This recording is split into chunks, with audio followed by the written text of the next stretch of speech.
जय जिनेन्द्र। जय जिनेन्द्र। जय जिनेन्द्र।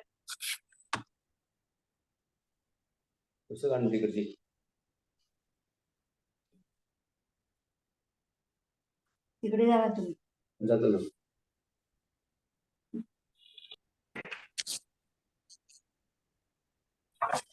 शुरू करते हैं।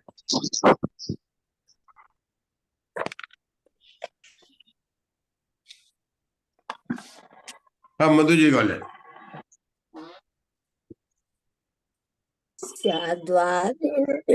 षट द्रव्य गुण परे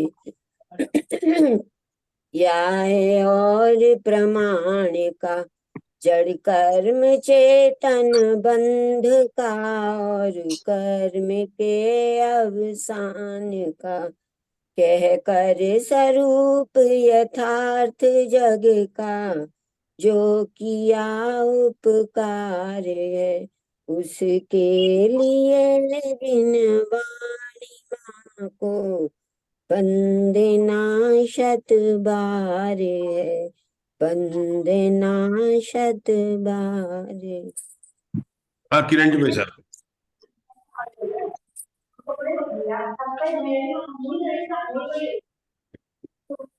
किरण जी भाई साहब।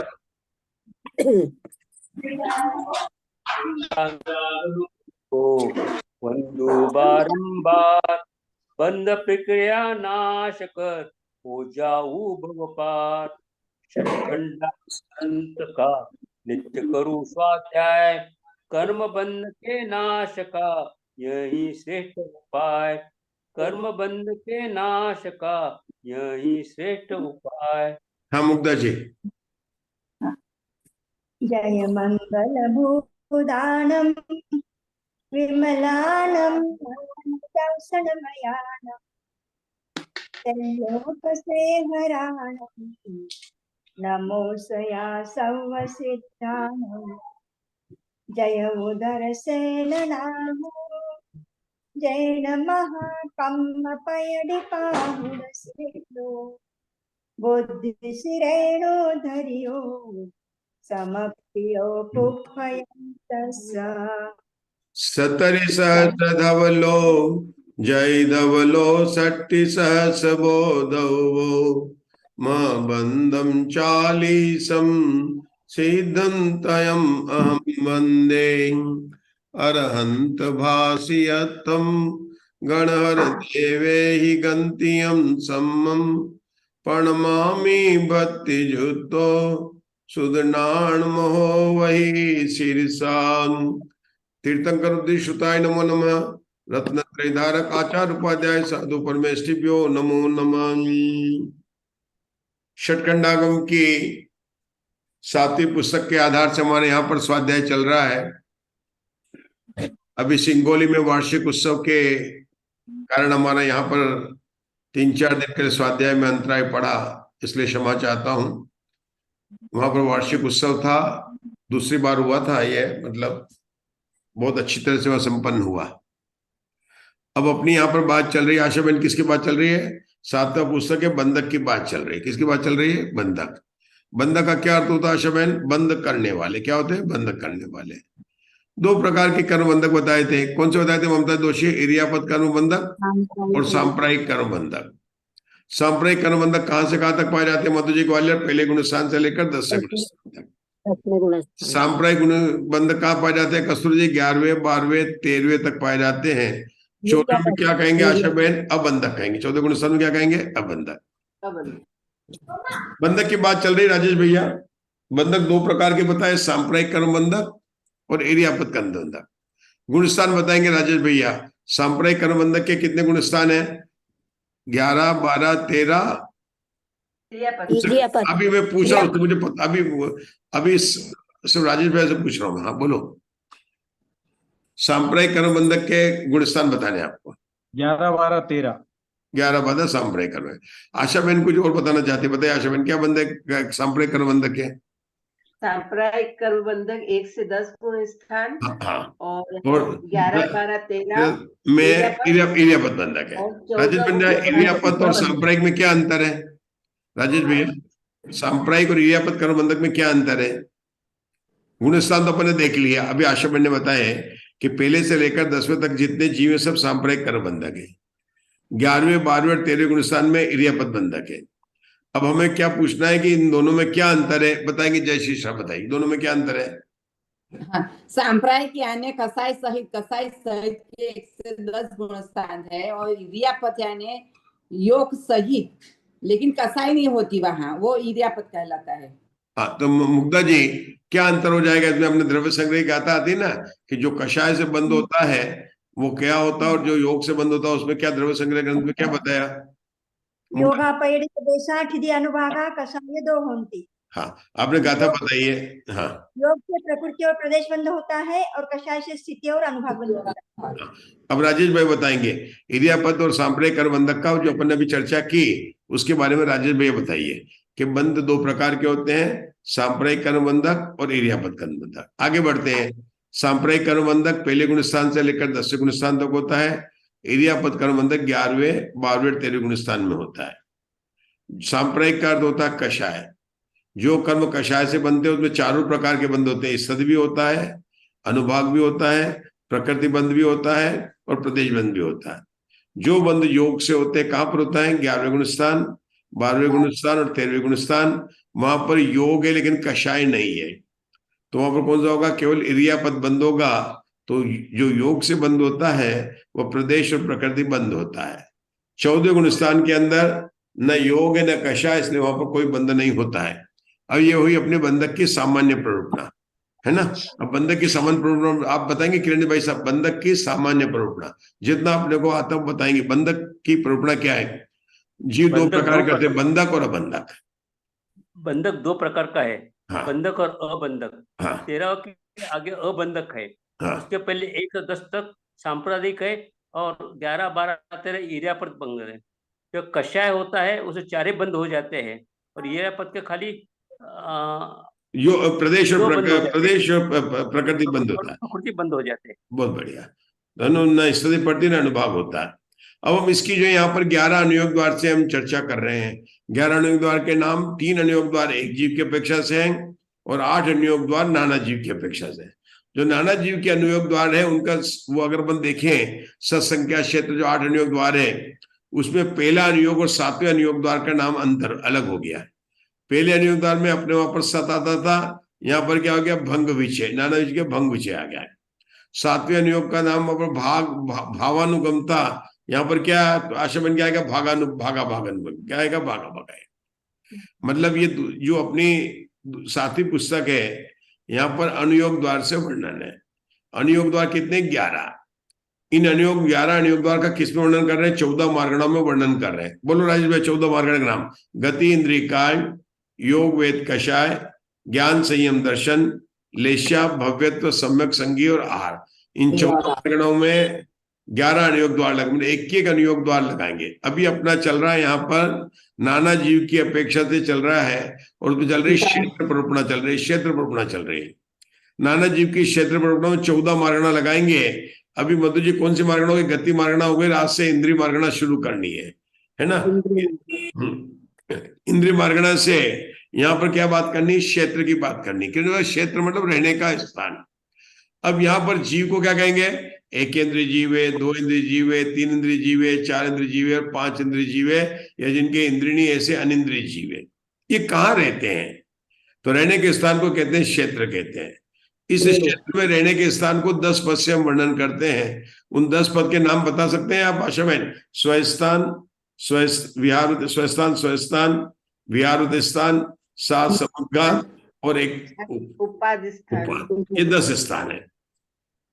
समुद्घात के नाम कौन बता सकता है, राजेश भाई अपन कोशिश करेंगे। वेदना, कषाय, हाँ, बहुत बढ़िया। वेदना, कषाय, मरणांतिक, मरणांतिक, उत्पाद, ये 4 हो गए। हाँ, उसके बाद में जो 2 है तेजस और आग को मुनिराज के होते हैं, और केवली समुद्घात केवली भगवान के होते हैं। इस प्रकार से 7 समुद्घात है। बता सकते हैं किरण भाई साहब 7 समुद्घात के नंबर। देखो 2 तो, एक तो होता है केवली समुद्घात, 2 होते हैं मुनिराज को, जो दीपान मुनि को हुआ था ना उसको बोलते हैं तेजस, और एक मुनिराज को आरक समुद्घात होता है। 3 तो बिल्कुल क्लियर हो गए। 3 के साथ में एक मरणांतिक और व्यक्ति है, बोलो। एक वेदना समुद्घात, मारणांतिक समुद्घात। और पहले के दो कौन से? वेदना वेदना और कषाय, वेदना और कषाय। कषाय, और तीसरा मारणांतिक। फिर से 7 समुद्घात के नाम बोलेंगे किरण भाई साहब। वेदना, कषाय, वेदना, कषाय, मारणांतिक, वैकृक, तेजस, आहारक और केवली समुद्घात। ठीक है। मारणा। अब इन 10 पदों से बात करेंगे राजेश भैया। तो अभी सबसे पहले किसकी बात करेंगे? एकेंद्रिय को लेंगे। सबसे कहीं बोलेंगे एकेंद्रिय के। एकेंद्रिय को आशमन कैसे आलाप बनेंगे? जैसे आप तिर्यंशों के 5 बनाते थे ना, सामान्य तिर्यंश, पंचेंद्रिय तिर्यंश, पंचेंद्रिय तिर्यंश पर्याप्त, योनिनी तिर्यंश योनिनी और लब्ध पर्याप्त। अब यहाँ सामान्य पर हमें एकेंद्रिय के आलाप बनाने, किसके बनाने? एकेंद्रिय। सामान्य केंद्रीय, हाँ, बादर पर्याप्त केंद्रीय, बादर अपर्याप्त केंद्रीय, सूक्ष्म पर्याप्त केंद्रीय, सूक्ष्म अपर्याप्त केंद्रीय और लब्ध पर्याप्त। हाँ, ये आपने बड़ा अच्छा बनाया। अब अपने को थोड़ा सा, ये तो बिल्कुल सही बताया, लेकिन हमको यहाँ पर बात करनी है, क्षेत्र की बात करनी है। और क्षेत्र में अपन क्या बात करें? समुद्घात होंगे। तो हमको देखना कैसे भेद करेंगे। यहाँ पर सूक्ष्म को अलग निकाल लेंगे। क्यों? उसका कारण मुग्धा जी बताएंगे कि सूक्ष्म एकेंद्र जीव विक्रिया नहीं करते, उनमें विक्रिय समुद्घात नहीं होगा। तो ये ऐसे भेद बताएंगे, सूक्ष्म एकेंद्र को अलग कर लेंगे। सूक्ष्म एकेंद्र में और क्या क्या होगा आशा मैम? एक तो बताया मैंने कि वो विक्रिया नहीं करेंगे, और क्या नहीं करेंगे? एकेंद्र जीव के विहारगति नाम कर्म का उदय नहीं होने से वो विहार नहीं करते। वो नहीं करते क्या? एकेंद्रीय विहार नहीं करते। तो 2 समुद्घात नहीं होंगे। कौन से होंगे? क्या किरण भाई साहब हम क्या देख रहे हैं? अभी हम एकेंद्र की बात करने वाले हैं। एकेंद्र में सूक्ष्म बादर 2 भेद होते हैं। एकेंद्रीय सूक्ष्म को अलग कर लेंगे। एकेंद्रीय सूक्ष्म को अलग कर लेंगे। उसको एकेंद्रीय सूक्ष्म बादर को अलग क्यों किया? उसका कारण यह है कि बादर विक्रिया करते हैं लेकिन एकेंद्रीय विक्रिया नहीं करते। और हमें 10 पद से घटाना है, तो हम एकेंद्रीय को सूक्ष्म को एक कर लेंगे। तो उसमें हम क्या, चूंकि विक्रिया एकेंद्रीय नहीं करती, एक वो कम हो जाएगा। और सभी एकेंद्रीय उनके जो विहारगति नाम कर्म का होता नहीं, उसके विहार और स्थान नहीं होता, कहीं जा नहीं सकते। तो 2 एक कम हो गए। और कौन से कम होंगे? आप लोग बीच में नहीं बोलेंगे किरण भाई साहब। केवली समुद्घात नहीं होगा, और मुनियों के होने वाले 2 समुद्घात नहीं होंगे। कौन कौन से? आहार समुद्घात नहीं होगा, तेजस समुद्घात नहीं होगा, केवली समुद्घात नहीं होगा। 3 तो ये हो गए। अब कौन से हो गए? उसके विक्रिया नहीं करेंगे, 4 हो गए। और विहार नहीं करेंगे तो उसके 5 हो गए। तो 10 में से 5 चले गए। तो उनके कौन सा होगा? एक तो स्वस्थान होगा, वेदना होगी, कषाय होगा, मारणांतिक होगा और उपपात होगा, कोई केंद्र जन्म लेंगे। इतनी बात अगर अपनों को समझ में आ जाए तो अपन इंद्रिय मार्गण को समाप्त कर रहे हैं। क्या बता रहे? सबसे पहले यहाँ पर 10 पदों की अपेक्षा से हमें एकेंद्रीय के समुद्घात को समझाएंगे। हम पढ़ने से पहले एकेंद्रियों में हमने पहले भेद कर दिए सूक्ष्म को, और दूसरे कर दिए बादर को। इन एकेंद्रीय सूक्ष्म के कौन कौन से समुद्घात होंगे? 10 समुद्घात में से कौन कौन से होंगे? राजुल जी बताएंगे। एकेंद्रीय के 10 पदों में से कौन कौन से समुद्घात होंगे?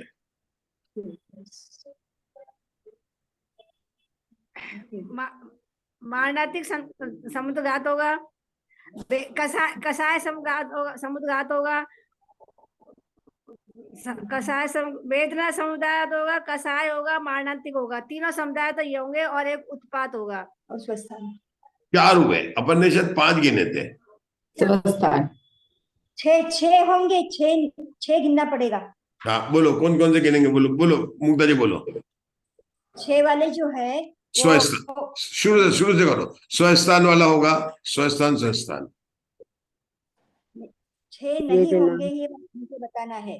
तो 4 ही होंगे। 6 नहीं होंगे और 4 होंगे। हाँ, कौन कौन से होंगे? आराम से बता। 5 होंगे। एक स्वस्थान, हाँ, स्वस्थान, स्वस्थान होगा, वेदना और वेदना, कषाय और मारणांतिक और उपपात।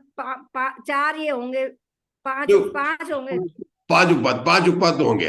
हाँ, अब आप बताओ कौन से बता रहे हैं आप? मुग्धा जी बताओ, होंगे या नहीं होंगे वो? आप कोई भी बताओ। आप मेरे आराम से बताओ। आप आराम, कोई बात नहीं। 10 पद में से कौन से होंगे, कौन से नहीं होंगे? आराम से बताओ। मारणांतिक होगा, कषाय होगा, वेदना होगा, स्वस्थान होगा, उत्पाद होगा। और 5 जो है वो नहीं होंगे, तेजस, उसके बाद आहारक, विक्रिया और केवली, और उसके बाद विहारवत। ये 5 नहीं होंगे, 5 होंगे। हाँ, अब अपने को थोड़ी कठिनाई क्यों, आपके उत्तर सही है मुग्धा जी, अपने को जो कठिनाई हो रही है वो हमको क्रम से बोलना है, और इनका क्षेत्र भी, इनके होने वालों की संख्या भी उसी प्रकार से है। सबसे अधिक स्वस्थान की है, उससे कम इसकी है, तो क्रम क्या है इसका? स्वस्थान, विहारवत स्थान, वेदना, कषाय, मारणांतिक, वैक्रिक, तेजस, आरक और उपवाद। राजेश भैया इस क्रम से बोलेंगे तो अपने को एक एक क्रम से याद रहेंगे, तो बिल्कुल भी याद हो जाएंगे। फिर से क्रम क्या है इसका? सबसे पहले लेंगे, हाँ बोलो बोलो बोलो मुग्धा जी बोलो। नहीं, आप क्रम और एक बार बोलना। हाँ मैं बोल रहा हूं, स्वस्थान, स्वस्थान, दूसरा विहारवत स्थान, हाँ। तीसरा वेदना, चौथा कषाय, पांचवा मारणांतिक, छठा वैक्रिक, सातवां तेजस, आठवां आहारक,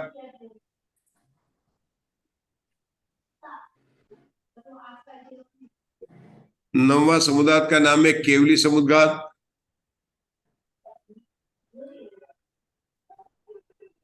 उपवाद और 10 उपवाद है।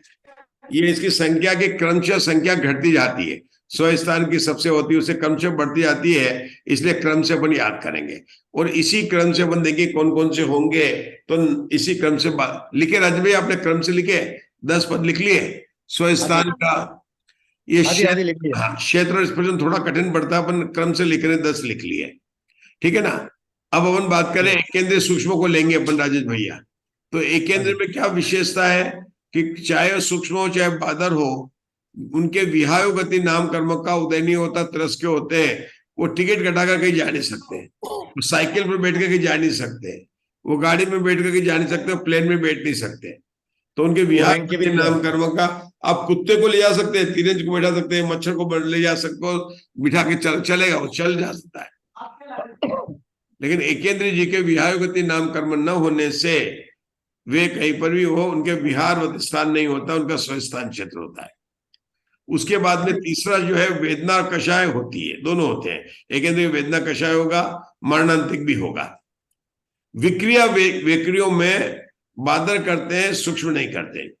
विक्रिया के अपने नियम पढ़े थे, पहले के विक्रिया में कौन करते हैं कि सभी पर्याप्त जीव विक्रिया करते हैं, अपर्याप्त नहीं करते। एक पहला रूल था, पर्याप्त करते हैं, अपर्याप्त नहीं करते हैं। दूसरा रूल करते हैं विकल्प त्रय नहीं करते हैं, एकेंद्रीय में सूक्ष्म नहीं करते, केवल बादर करते हैं।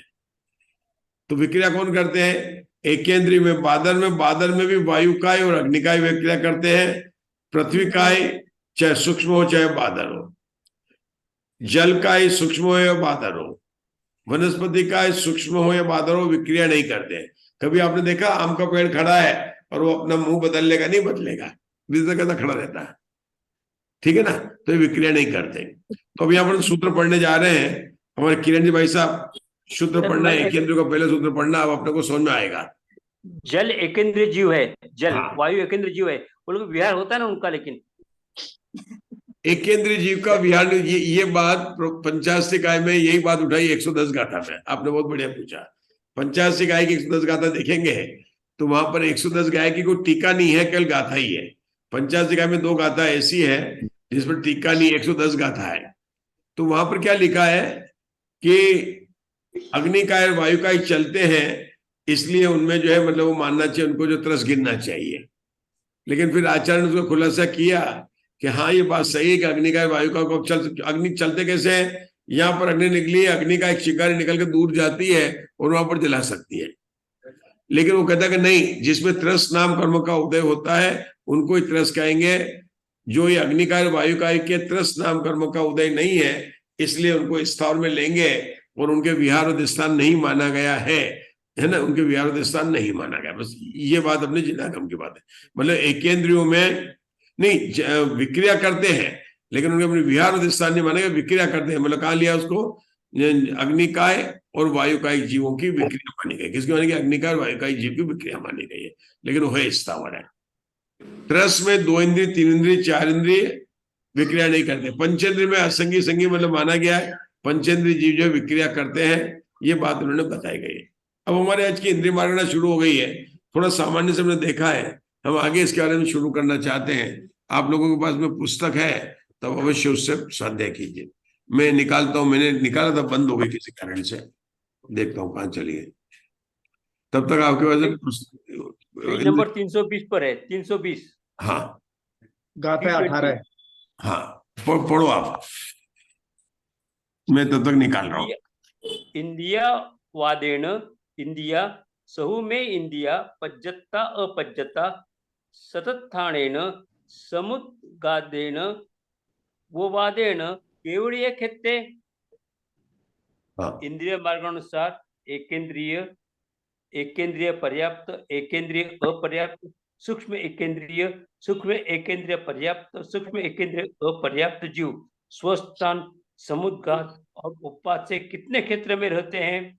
हाँ, ये प्रश्न पूछा है, बिल्कुल इसमें भी प्रश्न पूछे। और कितने जीव समास लिए? 6 लिए। कितने जीव समास लिए? 6 जीव समास लिए। देखो कौन से, अब देखते कौन कौन से लिए। हाँ, एकेंद्रिय पर्याप्त, एकेंद्रिय अपर्याप्त, हाँ, सूक्ष्म एकेंद्रिय, सूक्ष्म एकेंद्रिय पर्याप्त, सूक्ष्म एकेंद्रिय अपर्याप्त। मतलब इन्होंने एकेंद्रिय सामान ले लिया, सूक्ष्म और बाधा दोनों का भेद किए बिना। फिर उन्होंने उसके 3 हो गए, सामान्य एकेंद्रिय, अनुसार एकेंद्रिय, फिर एकेंद्रिय पर्याप्त, एकेंद्रिय अपर्याप्त, पर्याप्त का भेद किया। फिर उन्होंने सूक्ष्म एकेंद्रिय लिया, सूक्ष्म एकेंद्रिय पर्याप्त लिया, फिर उन्होंने सूक्ष्म एकेंद्रिय अपर्याप्त लिया, इसका ले लिया। तो सूक्ष्म एकेंद्रिय में कितने ले लिया? सूक्ष्म एकेंद्रिय सामान्य लिया, सूक्ष्म एकेंद्रिय पर्याप्त लिया और सूक्ष्म एकेंद्रिय अपर्याप्त लिया। मतलब 4 ले लिया उन्होंने। एकेंद्रिय के भी उन्होंने एकेंद्रिय, एकेंद्रिय पर्याप्त, एकेंद्रिय अपर्याप्त 3 लिए। एकेंद्रिय, एकेंद्रिय पर्याप्त, एकेंद्रिय पर्याप्त। सूक्ष्म एकेंद्रिय लिया, सूक्ष्म एकेंद्रिय पर्याप्त लिया, सूक्ष्म एकेंद्रिय अपर्याप्त लिया। 6 भेद ले लिए उन्होंने। कितने ले लिया उन्होंने? 6 भेद ले लिए, है ना। इन 6 पर्याप्त के जीवों के बारे में बताए कितने क्षेत्र में रहते हैं। आगे का सूत्र पढ़िए। यहाँ एकेंद्रियों में विहारवत स्वस्थान ही नहीं होता। यहाँ एकेंद्रियों में विहार स्थान नहीं होता, क्योंकि विहार नहीं होता, क्योंकि स्थावरों के विहार का विरोध है। स्थावरों के विहार का विरोध है। तेजस समुद्घात, आहारक समुद्घात और केवल समुद्घात एकेंद्रियों में नहीं है। सूक्ष्म एकेंद्रियों में वैक्रिक समुद्घात भी नहीं है। शेष सूत्र सुगम है।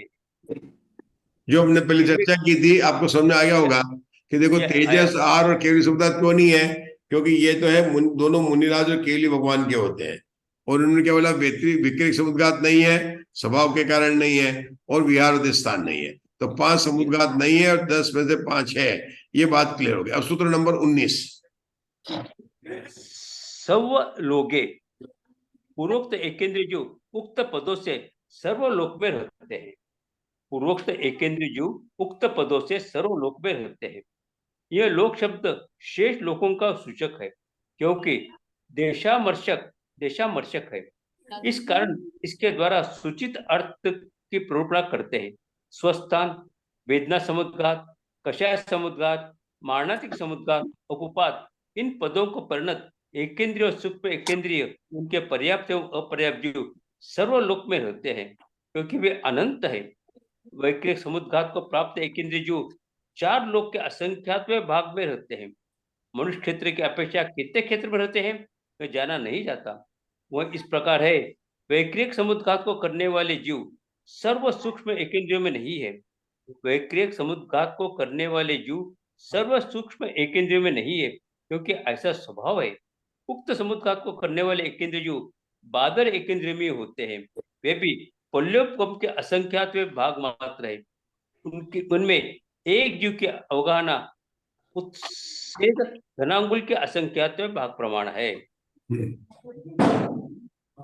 शंका, हाँ, प्रतिभाग, उसका प्रतिभाग क्या है? समाधान, पल्योपम का असंख्यात्वा भाग प्रतिभाग है। पल्योपम का असंख्यात्वा भाग प्रतिभाग है। यदि वैक्रियक राशि से घनांकुल का भागाकार संख्यात गुणा है, यदि वैक्रियक राशि से घनांकुल का भागाकार संख्यात गुणा है, तो वैक्रिय क्षेत्र से मानुष क्षेत्र के संख्यात भाग प्रमाण होगा। अथवा यदि वह भागाकार वैक्रियक राशि से, अब मैं यह समझाना चाहता हूँ, थोड़ा रुक जाते हैं, थोड़ा पढ़ा ना, थोड़ा सा कठिन आ गया तो अपन फिर से जो पढ़ा उसको समझते।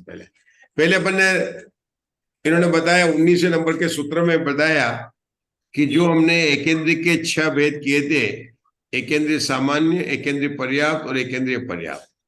सूक्ष्म एकेंद्रीय सामान्य, सूक्ष्म एकेंद्रीय पर्याप्त और सूक्ष्म एकेंद्रीय अपर्याप्त वे सर्वलोक में रहते हैं कि लोक में ऐसा कोई स्थान नहीं है जहां पर कि सूक्ष्म नहीं होते हैं।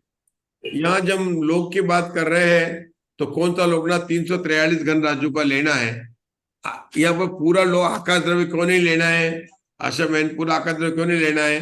क्योंकि जो 6 द्रव्य है वह केवल लोकाकाश में पाए जाते हैं, बाहर नहीं पाए जाते। और एकेंद्र भी जीव द्रव्य है जिसके बाद में नहीं पाया जाता। लोक का मतलब आकाश द्रव्य नहीं है, लोक का मतलब जो 343 घन का राजू है, मतलब अधोलोक, मध्य लोक और ऊर्ध्वलोक, उस लोक की यहाँ पर बात कर रहे हैं, वही लेने का है। इसमें इनका लेकर सर्वलोकन का क्षेत्र बताया गया। ये बात अपनी हो गई। अब क्या बताते हैं? अब इसके अंदर क्या बताते दूसरा? अब इसमें बताते हैं कि ये सूत्र देशामर्चक है, हमें इसकी विशेष बात करते हैं। इस कारण से जो 10 पद होते हैं उसमें से कौन कौन से पद घटेंगे? देखो उन्होंने लिखा स्वस्थान लिया, दूसरा विहार छोड़ दिया, वेदना समुद्घात लिया, कषाय समुद्घात लिया, मारणांतिक लिया, विक्रिया छोड़ दिया, ठीक है, मारणांतिक गया। और बाकी के 3 तेजस, आहार और केवली छोड़ दिया और उपवाद लिया। इस प्रकार से 1 2 3 4 और 5 पद ले लिए उन्होंने। इन पदों से परिणत एकेंद्र जीव और सूक्ष्म एकेंद्र जीव उनके पर्याप्त और अपर्याप्त सर्वलोक में रहते हैं। मतलब इन 5 के वाले सब जीव में रहते हैं। इसका मतलब क्या है कि एकेंद्र में जन्म लेने वाले, क्योंकि वे अनंत है, मतलब एकेंद्रियों के जन्म लेने वालों की संख्या भी हर समय कहीं ना कहीं एक जन्म ले रहा। मतलब 343 घन राजू के आकाश में एक भी प्रदेश ऐसा नहीं है जहां पर आपका एकेंद्र जन्म नहीं लेता। मतलब अपन जहाँ बैठे हैं वहां पर आपके जो यहाँ पर नाक है वहां पर एकेंद्र भी जन्म ले रहा, हर समय जन्म ले रहा। ये आपको बड़ा ध्यान रखना पड़ेगा। राजेश भैया, हमने और आपने टोपी पहन रखी, टोपी के ऊपर भी एकेंद्र जन्म ले रहे हैं, भी आपको पता है, मरण हो रहा है, एकेंद्र हो रहा है। बहुत अच्छा लग रहा है राजेश भैया, आज जो है मतलब जिनवाणी का अपन ने नहीं कहा, लेकिन देखो अपने स्वाध्याय का तो अपना ही आदर्श है। ये तो बहुत शांति से चलने वाली स्वाध्याय है नहीं, धवला की स्वाध्याय हमारे कोई फास्ट ट्रेन तो चलने वाली है नहीं है, ये तो चलेगी। बहुत अच्छा लगा राजेश भैया। मैं तो कह रहा हूँ कि एकेंद्र के हर जगह जो है उपपाद जो है हर जगह इन्होंने लिया है, सर्वलोक के अंदर लिया किरण भाई, हर सर्वलोक। आगे क्या बताते किरण भाई, देखिए ये हो गया क्योंकि वो अनंत है। वैक्रिक समुद्घात को प्राप्त एकेंद्रीय जी 4 लोक के असंख्यात भाग में रहते हैं। वैक्रिक, अब ये वैक्रिक समुद्घात को प्राप्त एकेंद्रीय जी 4 लोक के भाग में रहते हैं, ये क्या आ गया? अभी तो कह रहे थे कि वैक्रिक समुद्घात नहीं करते हैं, और अभी तो कह रहे हैं कि नहीं। अभी कहते हैं घर में है नहीं है, और अभी बोलते वो सो रहा है, वो खाने के लिए उसके लिए थाली लगाओ। अभी तो बोले राजेश भैया आप घर में नहीं है, और बोलते राजेश भैया के लिए थाली लगाओ। अभी तो बोलते वैक्रिक समुद्घात नहीं है और वैक्रिक समुद्घात की बात करने लगे। क्या हो गया? ममता जी बता सकते हैं इस बात को कि वो सूत्र की टीका समाप्त हो गई है। यहाँ पर पैराग्राफ चेंज हो गया है। पुराने जमाने में पैराग्राफ चेंज नहीं करते थे। हम लोग जब शास्त्र जी लाते थे तो उनमें एक लाइन में पैराग्राफ नहीं होते थे, हाथ से लिखे होते थे, कपड़े में बंधे होते थे। उनमें कोई भी एक कागज देखो, मतलब बड़ा मुश्किल, बाइंडिंग भी नहीं होती थी। एक कागज आपका घूम गया तो आगे पीछे हो जाते थे। तो यहाँ पर पैराग्राफ चेंज हो गया। अब बात कर रहे हैं वैक्रियों की बात करना, आगे करना है कि वैक्रियों में जो समुद्घात करते हैं कौन करते हैं? जैसे अब किसकी बात चल रही है? बादर एकेंद्र की बात करेंगे। सूक्ष्म केंद्र की बात समाप्त हो गई, सूक्ष्म केंद्र की बात समाप्त हो गई। अब किसकी बात करने जा रहे हैं? बादर एकेंद्र की बात कर रहे हैं। अपने को पता ही नहीं चल रहा था कि 19वें सूत्र की बात चल रही है कि आगे की सूत्र की उत्थानिका चल रही है। अभी हमारे प्रीति जी नहीं परमा उत्थानिका किसको कहते हैं? हर एक गाथा के ऊपर और हर टीका के ऊपर पहले सूचना रूप देते हैं, उसको कहते हैं उत्थानिका कहते हैं। अभी किरण जी भाई साहब ने कौन सा सूत्र पढ़ा? 19 नंबर का पढ़ा है। अब 20 नंबर के सूत्र का क्या विषय है उसके ऊपर भूमिका बांधने के लिए उन्होंने यहां पर शुरू हो गया। इतना समझ में आया अपने को? क्योंकि यहाँ पर पैराग्राफ चेंज नहीं है और हम पढ़ेंगे तो अपने को ऐसा लगेगा कि अपने मुख्य चीज पढ़ रहे, नहीं, वो खत्म हो गया। सूक्ष्म एकेंद्र में उन्होंने क्या बताया? 6 बताया। उन्होंने बताया इनका लोक कितना, क्षेत्र कितना, वर्तमान क्षेत्र भी अनंत है। इस प्रश्न की बात नहीं कर रहे, वर्तमान की बात कर रहे हैं। इस समय वर्तमान में लेवल, ये बड़ी आश्चर्य की बात है कि उपपाद भी हर अनंत पूरा क्षेत्र है। उपपाद मतलब जन्म लेने वाले, मतलब लोकाकाश के ऐसा कोई प्रदेश नहीं है जहां पर कि केंद्रों का जन्म नहीं हो रहा है। लो, ये बात यहां निकले। अब इन्होंने विक्रय की बात करने लगे। आगे वेकरी समुद्गात प्राप्त एकेंद्र जी, वेकरी समुद्गात को प्राप्त एकेंद्र जी कौन है? बादर है। 4 लोक के असंख्यात भाग में कहा रहते हैं कि 4 लोक के असंख्यात भाग में रहते हैं। अभी 4 लोक कौन सा हो गया? कौन बताएंगे? 4 लोक के असंख्यात भाग में रहते हैं। 4 लोक कौन हो गया? द्रव्य लोक, क्षेत्र लोक, काल लोक और भाव लोक। कौन से? लोक, मध्य लोक, लोक और मधु जी ग्वालियर ने बता, मधु जी ग्वालियर बोलो। लोक, लोक, कोई नहीं, कुछ जिसका नाम ले। मधु जी ग्वालियर बताइए।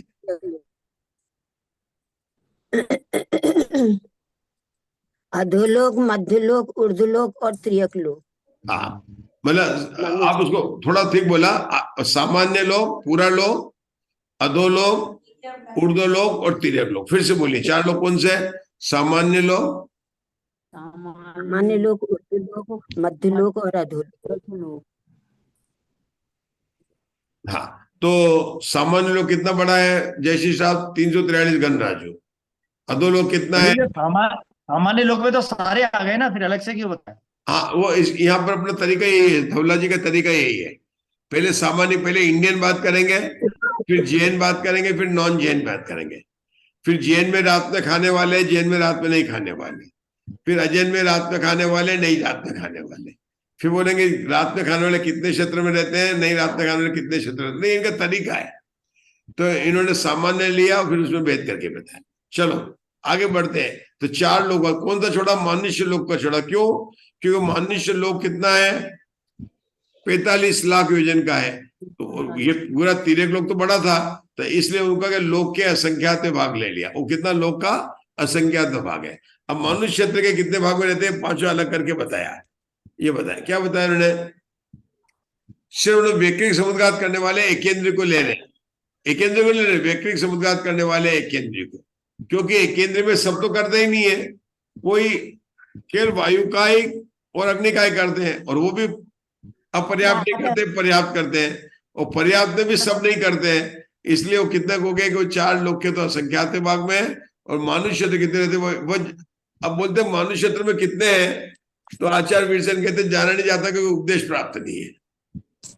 क्या कहते हैं? क्योंकि उपदेश प्राप्त नहीं है। लेकिन वीरसेन आचार्य की अपनी इस तरह के मान लो इतना, तो क्या कहेंगे? क्या, जैसे आपसे पूछा कि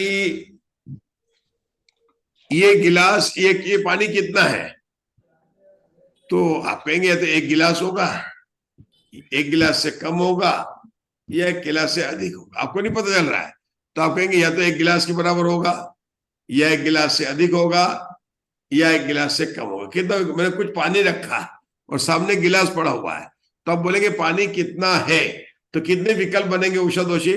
एक जगह आपके पानी पड़ा होता, पहले में पानी पड़ा हुआ है और दूसरी जगह गिलास है। आपसे पूछा ये पानी कितना है, तो आप क्या कहेंगे? मान लो थोड़ा बच्चा कि नहीं, या तो कि 1 गिलास से कम है, या 1 गिलास बराबर है, या 1 गिलास से अधिक है। 3 विकल्प बनेंगे। अब 1 गिलास में 2 भी हो सकता, 5 भी हो सकता, 10 भी हो सकता, 3 रहता है।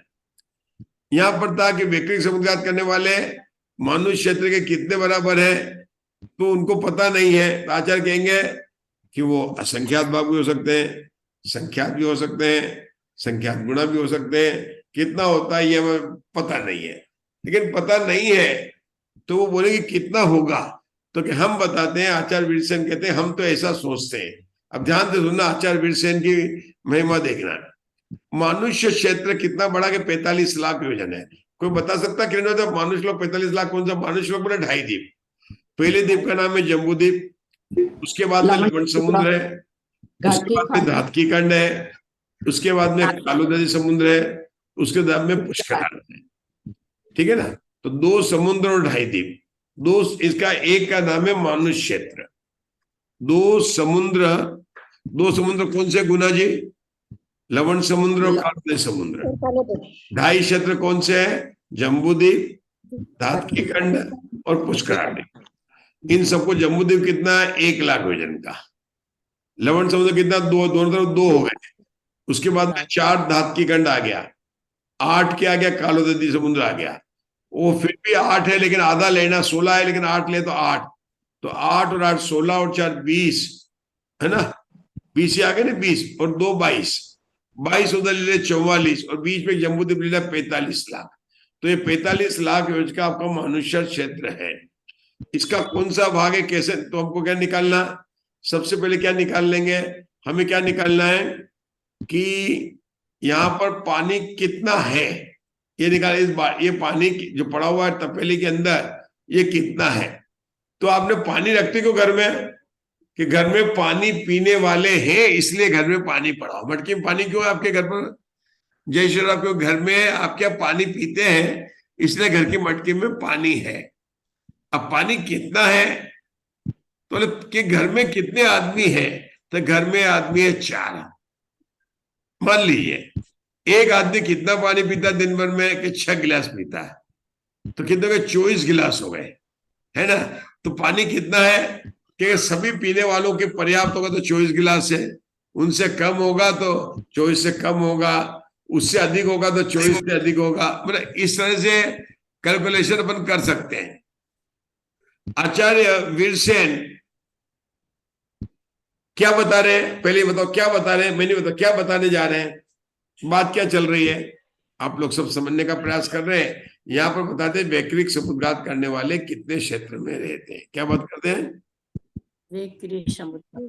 यह बात क्या चल रही है? एकेंद्रियों में जो वैक्रिक समुद्घात करते हैं वे लोग कितने भाग में रहते हैं? उसका उत्तर क्या बताया? वे 4 लोग के असंख्यात भाग में रहते हैं। दूसरा उत्तर क्या बताया? वे मनुष्य क्षेत्र के कितने भाग में रहते हैं, ये उत्तर हमको नहीं पता है। कितना अच्छा है ये तो सबको। आपको कितने रहते हैं? क्या लिखा आचरण ने क्या दिया कि वैक्रिक समुद्घात करने वाले मनुष्य क्षेत्र के कितने भाग में रहते हैं। मनुष्य क्षेत्र कितना है बताइए? कौन जी? कहां से? कलकत्ता से बताइए। कलकत्ता जी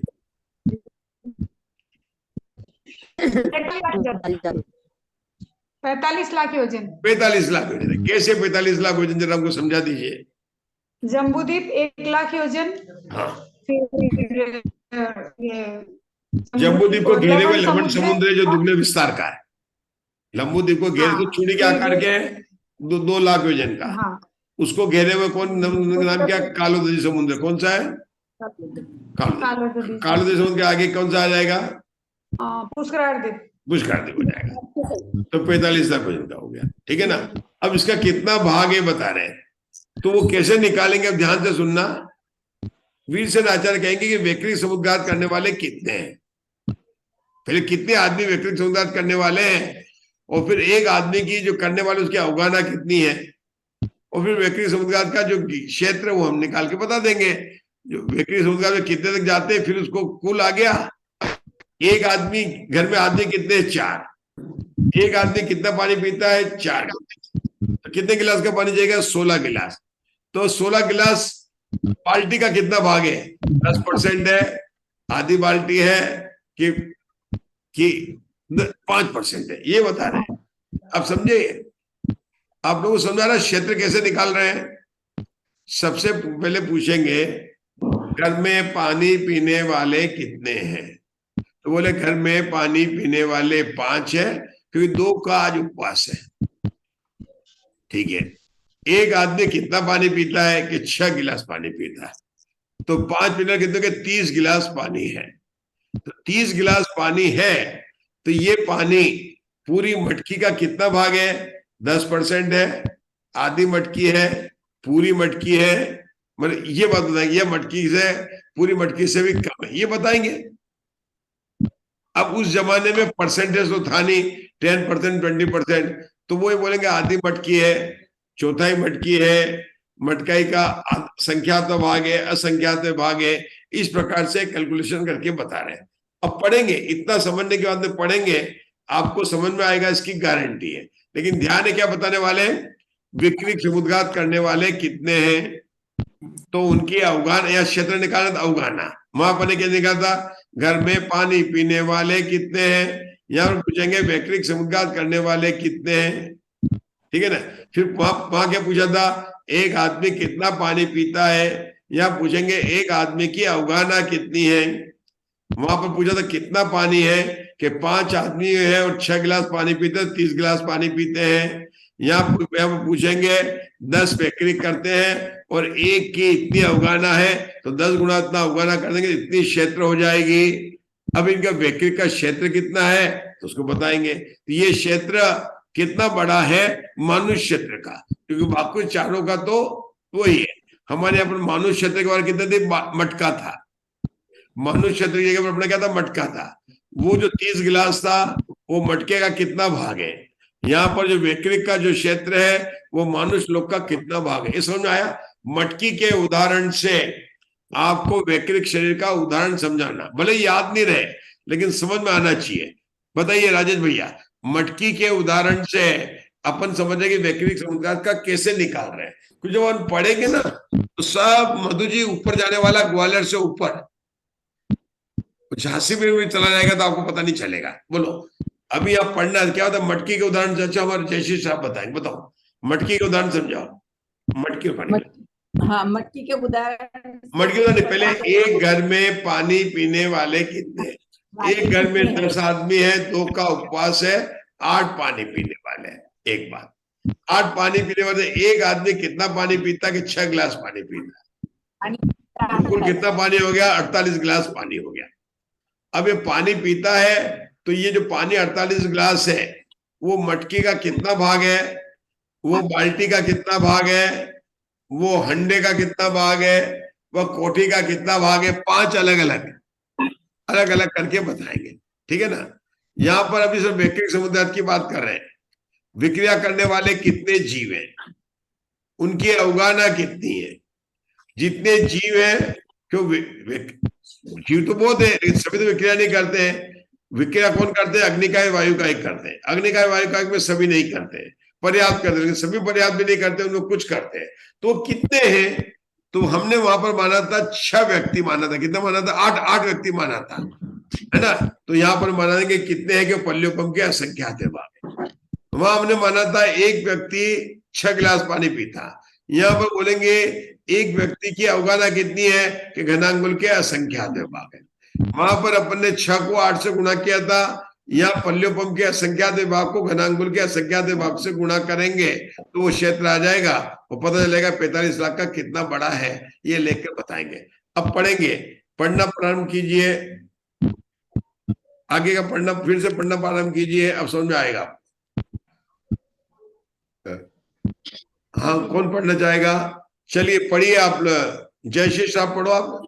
वह इस प्रकार है, हाँ, कहाँ से पढ़ना है, ये इस लाइन में है जो 19वें नंबर के सूत्र के नीचे 1 2 3 4 5 6 लाइन के बाद में। मानव क्षेत्र की अपेक्षा कितने क्षेत्र में रहते हैं यह जाना नहीं चाहता। वह इस प्रकार है, वैक्रियक समुद्घात को करने वाले जीव सर्व सूक्ष्म एक इंद्रियों में नहीं है, क्योंकि ऐसा स्वभाव है। उक्त समुद्घात को करने वाले एक इंद्रिय जीव बादर एक इंद्रिय में ही होते हैं। वे भी पल्योपम के असंख्यात वे भाग मात्र है। उनमें एक जीव की अवगाहना उससे तो घनाकुल के असंख्यात वे भाग प्रमाण है। देखो वे भी कौन, वैक्रिक समुद्घात करने वाले पल्योपम के असंख्यात भाग है। मतलब पानी पीने वाले कितने जीव हैं कि हमने कहा था 8 जीव हैं। यहाँ पर वैक्रिक समुद्घात के करने वाले जीव कितने, पल्योपम के असंख्यात भाग मात्र है। अब एक आदमी कितना पानी पीता है, 6 गिलास पानी पीता है। यहाँ पर क्या है, उनमें से एक जीव की अवगाहना कितनी, उससे के असंख्यात भाग प्रमाण है। तो वहां पर 6 में 8 का गुणा किया था तो यहाँ पर किसी को पल्योपम के असंख्यात भाग को उससे घनांगुल के असंख्यात भाग से गुणा करेंगे तो ये प्रण आ जाएगा। अब शंका पूछ रहे हैं, उसका प्रतिभाग क्या है, बोलो। क्या है? पल्योपम का असंख्यात भाग प्रतिभाग है। यह वैक्रियक राशि घनांगुल का भागाहार संख्यात गुणा है। तो वैक्रियक क्षेत्र मानक क्षेत्र के संख्यात भाग समान होगा, अथवा यदि वह भागाहार वैक्रियक राशि से असंख्यात गुणा है तो वैक्रियक क्षेत्र मानुक क्षेत्र के असंख्यातवें भाग प्रमाण होगा, अथवा यदि वह भागाहार वैक्रियक राशि के सदृश है तो वैक्रियक क्षेत्र मानुक क्षेत्र का संख्यात्व भाग होगा, अथवा ये म्यूट कर लो, किसका डिस्टर्बेंस आ रहा है इतना? यदि वह हाँ बोलो बोलो। हाँ वो आपका चला गया। चला गया नहीं, मैंने भेज दिया उसको, मैं खोल देता हूँ। यदि वह भागाहार के सदृश है तो वैक्रिय क्षेत्र में हाँ आ गया यदि वह भागाहार से वैक्रियक राशि संख्यात गुणी होकर वैक्रियक क्षेत्र मानुष क्षेत्र प्रमाण है तो दोनों ही सदृश होंगे, अथवा यदि असंख्यात गुणा है तो वैक्रियक क्षेत्र मानुष क्षेत्र से असंख्यात गुणा होगा, परंतु यहाँ पर उक्त भागाहार इतना ही है ऐसा निश्चय नहीं है, अतः मानुष क्षेत्र के विषय में ज्ञान नहीं है। अब उन्होंने बताया तो कुछ नहीं, उन्होंने बताया कि जो पानी पीने वाले घर में आप उसको ये पता है कि बाल्टी में 80 गिलास पानी आता है। कितना आता है? 80 गिलास पानी आता है, ये उसको पता है। अब वो कहता है कि एक आदमी अगर 8 गिलास पानी पीता है और 10 आदमी है तो 80 गिलास पानी कितना होगा कि जितने बाल्टी के प्रमाण है उसके बराबर हो जाएगा। अगर वो 8 आदमी 5 गिलास पानी पीते तो कितना हो जाएगा? वह आधी बाल्टी हो जाएगा। अगर एक आदमी 2 गिलास पानी पीता है तो 16 कितना हो जाएगा कि 80/16 मतलब उसका 5वां भाग हो जाएगा। इस प्रकार से उन्होंने अलग अलग करके बताया। फिर से समझाना क्या है यहाँ पर? वैक्रिक समुद्घात करने वालों का, किसमें? एकेंद्रीय जीवों में। एकेंद्रीय जीवों में विक्रिया कौन करते हैं किरण भाई साहब? अग्निकाय और वायुकाय। क्या सभी एकेंद्रीय जीव विक्रिया करते कि नहीं? अग्निकाय वायुकाय करते हैं, लेकिन अग्निकाय वायुकाय में भी पर्याप्त करते हैं, अपर्याप्त नहीं करते हैं। अग्निकाय वायुकाय में सभी पर्याप्त नहीं करते, जितने पर्याप्त करते हैं वो कितने हैं कि पल्योपम के असंख्यात है। उनका क्षेत्र निकालना है तो उनकी अवगाहना कितनी? घनांगुल के असंख्यात भाग। तो क्षेत्र कितना हो जाएगा? पल्योपम के असंख्यात भाग को घनांगुल के असंख्यात भाग से गुणा करेंगे। बराबर आ गया। अब घनांगुल बहुत बड़ी संख्या है, क्योंकि दीर्घ वर्ग धारा में जहां पर पल्य आता है उसके उतने स्थान आगे जाने पर अंगुल आता है। तो बोलते घनांगुल का असंख्यात भाग है। तो अभी अभी जयश्री श्राप ने जो पढ़ा कि जो घनांगुल का असंख्यात भाग उसका प्रतिभाग क्या है, यहाँ तो असंख्यात लिखा है, तो आचार्य ने उत्तर दिया कि वो जो प्रतिभाग है वो भी पल्योपम का असंख्यात भाग। कितना हो गया? पल्योपम का असंख्यात भाग है। तो आपके पास में पल्योपम का असंख्यात भाग गुणा घनांगुल का असंख्यात भाग था। इसी को आगे हल करके बराबर किया तो पल्योपम का असंख्यात भाग गुणा घनांगुल और नीचे जहां असंख्यात लिखा था वहां पर लिखना पल्योपम का असंख्यात भाग। अब घनांगुल के नीचे पल्योपम का असंख्यात भाग है, घनांगुल के ऊपर भी गुणा में पल्योपम का असंख्यात भाग है, तो कट्टम पिट्टम होके कट जाएगा और घनांगुल बच जाएगा। ये कब होगा? जब नीचे का पल्योपम का असंख्यात भाग और घनांगुल का भागार बराबर है तो कट्टम पिट्टम हो जाएगा। लेकिन जो ऊपर का घनांगुल जो पल्योपम का असंख्यात भाग है उससे जो घनांगुल का जो भागार पल्योपम का असंख्यात भाग है वो 2 गुना हो तो घनांगुल का पल्योपम का असंख्यात भाग घट जाएगा और उत्तर आ जाएगा घनांगुल बटा 2 आ जाएगा। अगर वो 3 गुना होगा तो घनांगुल का 1/3 आ जाएगा, अगर वो 10 गुना होगा 1/10 आ जाएगा। मतलब कम ज्यादा जितना भागाहार होगा वो अपना घनांगुल के बराबर आ जाएगा। और ये जो है 45 लाख विभाजन का संख्यात है कि इस प्रकार से उन्होंने निकाल कर बताया, और ये अपने सूत्र की समाप्ति हो गई। हमने आज को इस सूत्र की गणित को समझने के लिए आपको गिलास का और पानी का उदाहरण दिया था। अगर आप उसको समझेंगे तो आपको बराबर समझ में आ जाएगा, ठीक है ना? ठीक है। और नहीं समझ में आए तो आचार्य ने लिख ही दिया है कि हमें इसका उपदेश प्राप्त नहीं है, ये तुम्हारे वीर सेन आचार्य की बात है। लेकिन मुझे तो बहुत अच्छा सरल उदाहरण लगा। जयश्री श्राप को तो समझ में आ गया, आशा बहन को समझ में आ गया, राजेश भैया को तो पूछ नहीं सकते हैं, वो तो इंटेलिजेंट है, उनका तो कुछ सवाल ही नहीं उठता, वो तो बता ही सकते है ना? ठीक है ना राजेश भैया? इतने सरल समझाते हैं आपको, पानी का उदाहरण लेके ले लिया, वो बाल्टी आप इतना अच्छे से समझाते हैं कि पहली दूसरी बार में ही समझ में आ जाता है। आप इतनी सरलता से समझाते हैं कि पहली दूसरी बार में ही समझ में आ जाता है। कि समझ में आ गया ही नहीं आ गया? आ गया। क्योंकि ये अपने पानी का गिलास और बाल्टी का लिया तो उससे बिल्कुल बराबर समझ में आ गया। बहुत अच्छा एग्जाम्पल और इजी एग्जाम्पल दिया आपने। हाँ, मतलब क्योंकि वो कैसे समझे अपन उन्होंने, है ना? चलिए तब आगे का सूत्र पढ़ते हैं। चलिए पढ़िए आगे का सूत्र। कौन पढ़ेंगे? उषा जी केकरा आ गए हैं, उनके अशोका जी के बिना आए आज, इसलिए तो सूत्र आज नहीं पढ़ सकते हैं, क्योंकि अशोका जी एब्सेंट है तो फिर उनको सूत्र पढ़ने नहीं मिलेगा। अशोका जी कहाँ चले गए? उनके बेटे की तबीयत खराब हो रही थी। अच्छा। कौन सा पढ़ना है? अच्छा, क्या वहां पर दिल्ली में ही है? क्या केकड़ा आ गए? दिल्ली है जी। अच्छा, चलिए आप पढ़िए इसको, सूत्र नंबर 20 पढ़िए।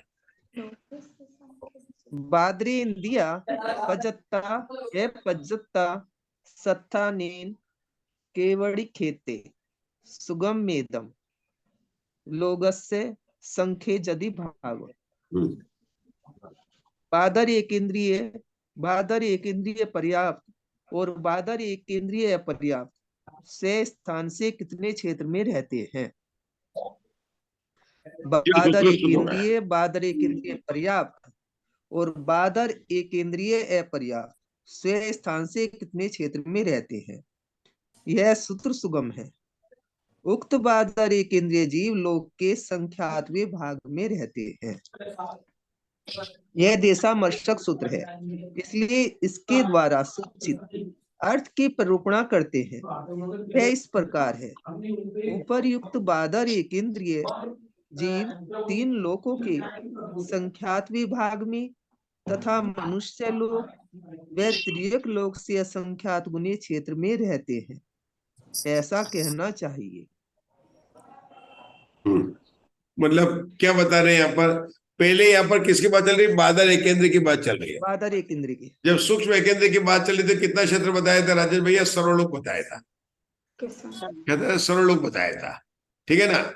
और हमारे कितना बताया यहाँ पर?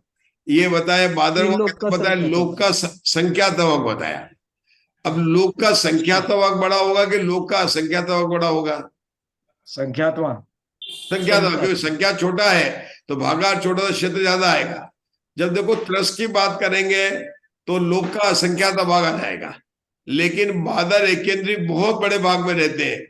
और आपको बताओ ना, जो वायु का एक जीव जो है, वायु का एक जीव, वो कितने रहते हैं? लोक से भी अधिक भाग में रहते, इतने हैं, संख्या उनकी बहुत ज्यादा है। वायु का एक जीव की संख्या बहुत ज्यादा, अनंत नहीं है लेकिन बहुत बड़ा असंख्यात है।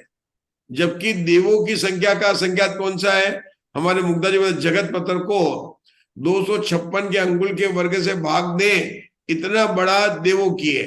लेकिन वायु का एक जीव की संख्या बहुत आई थी, जब अपने देखा था तीसरी पुस्तक में, वो लोक से बड़ा पुस्तक है। तो यहाँ क्या बताया कि कितने रहते हैं? बादर एकेंद्र जीव कहाँ रहते हैं? बादर एकेंद्र से भी आ गए, बादर वायु का एक आ गए, सभी आ गए, तो लोक के संख्याते भाग में रहते हैं। ये तो बताया सामान्य का। इसके बाद में क्या बताया उषा जी कि ये तो हमने बताया देशामर्शक सूत्र है।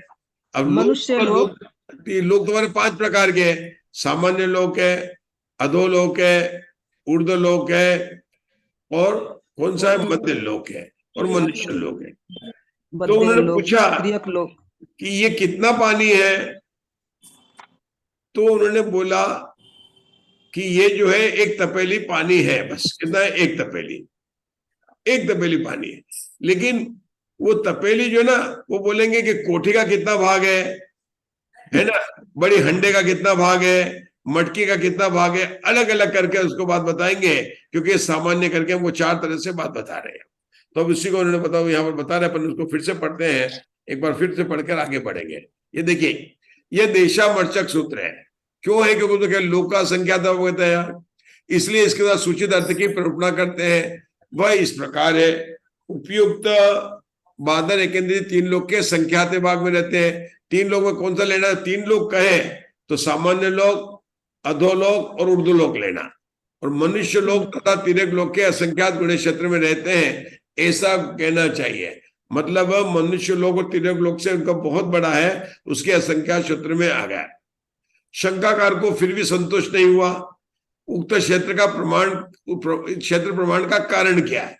क्या इतना बढ़ा रहे हो कि तिर्यक लोग का भी असंख्यात गुणा कह रहे हो, क्या कारण है? तो बोलते क्योंकि मंदर पर्वत के मूल भाग से ऊपर शतार सहस्रार कल्प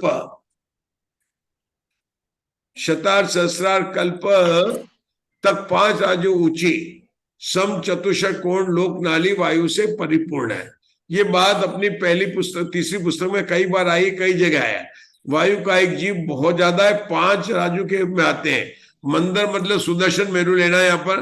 पर्वत के मूल भाग से ऊपर, पर्वत के मूल भाग, मूल लिखा है इन्होंने, तो जो भी है ऊपर शतार सहस्रार कल्प तक है। शतार सहस्रार 12वां कल्प तक आ गया है।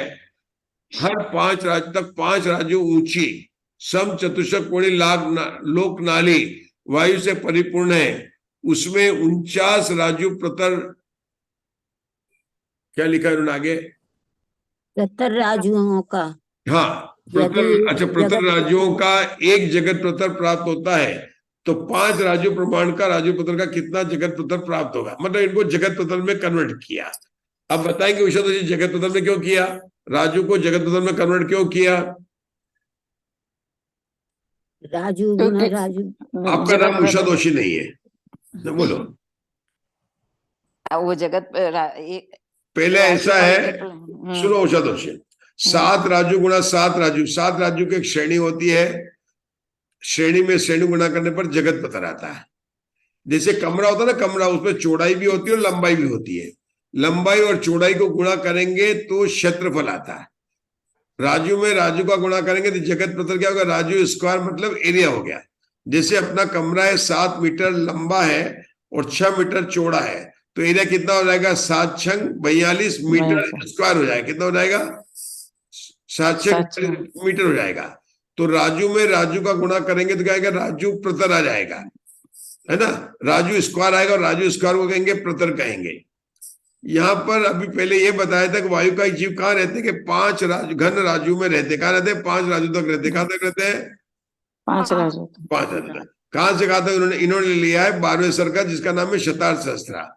अब राजू तो 1 यूनिट है ना, 5 राजू। और हमको निकालना है क्षेत्र, निकालना। क्षेत्र लंबाई को नहीं कहते, क्षेत्र चौड़ाई को नहीं कहते। लंबाई और चौड़ाई का गुणा करें तो क्षेत्र आता। क्या बताया मैंने? लंबाई और चौड़ाई का। जैसे कमरा 6 मीटर है और 10 मीटर लंबा है, तो क्षेत्रफल कितना होगा उषा दोषी? 10 में 6 का गुणा करेंगे तो 60 कितना होगा? 60। अगर कमरा 6 राजू और 10 राजू लंबा है, 6 राजू चौड़ा है और 10 राजू चौड़ा है, तो कितना बड़ा हो गया? 60 राजू स्क्वायर हो गया। कितना हो गया? राजू स्क्वायर हो गया। और राजू में राजू का गुणा करेंगे 7 राजू करेंगे, प्रतर राजू हो जाएगा। क्या हो जाएगा वो? प्रतर राजू। प्रतर राजू कहो या राजू का वर्ग कहो, एक ही बात है। इतना समझ आ गई? हमें यहाँ पर क्षेत्रफल निकालना था, इसलिए उन्होंने 5 घन राजू के प्रतर राजू बनाए। तो अब हमारे मधु जी ग्वालियर को पता है कि 7, उनको बराबर याद है 7 राजू की एक श्रेणी होती है। आगे बोलो मधु जी। 7 राजू की, और 7 राजू गुना 7 राजू जगत प्रतर होता है। आगे बोलो। और फिर उसके बाद में घनांगुल होता है क्या? नहीं, भूल गए आप। किसका है? 7 राजू फिर 7 राजू तीनों मल्टीप्लाई करेंगे तो लोक का क्षेत्र घन राजू लोक आ जाएगा और 343 घन राजू आ जाएगा। ठीक है ना? चलो बोलो, बोलिए कौन बोलेगा?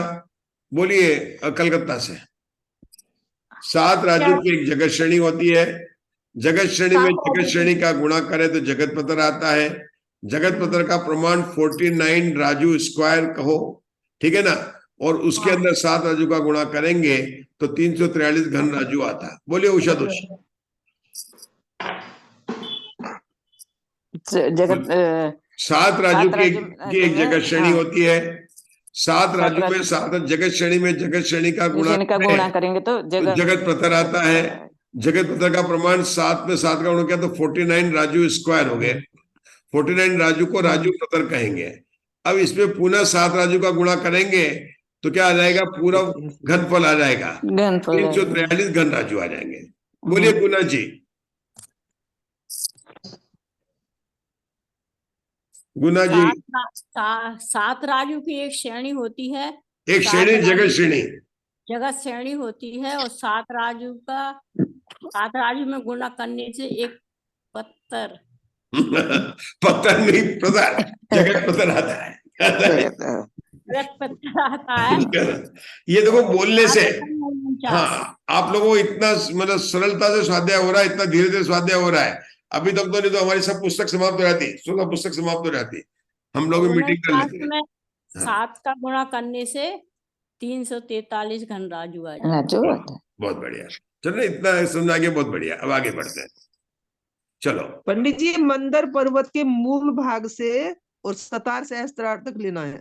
अब ऐसा है, इन्होंने जैसे कहते हैं मेरू पर्वत के ऊपर से सोदर बिंदु चालू होता है, लेकिन इन्होंने जो वायुकाई जीव की जो कैलकुलेट की है, इन्होंने यहाँ से ले लिया, मतलब मेरू पर्वत के नीचे से ले लिया, मतलब नीचे से लेकर ऊपर 1200।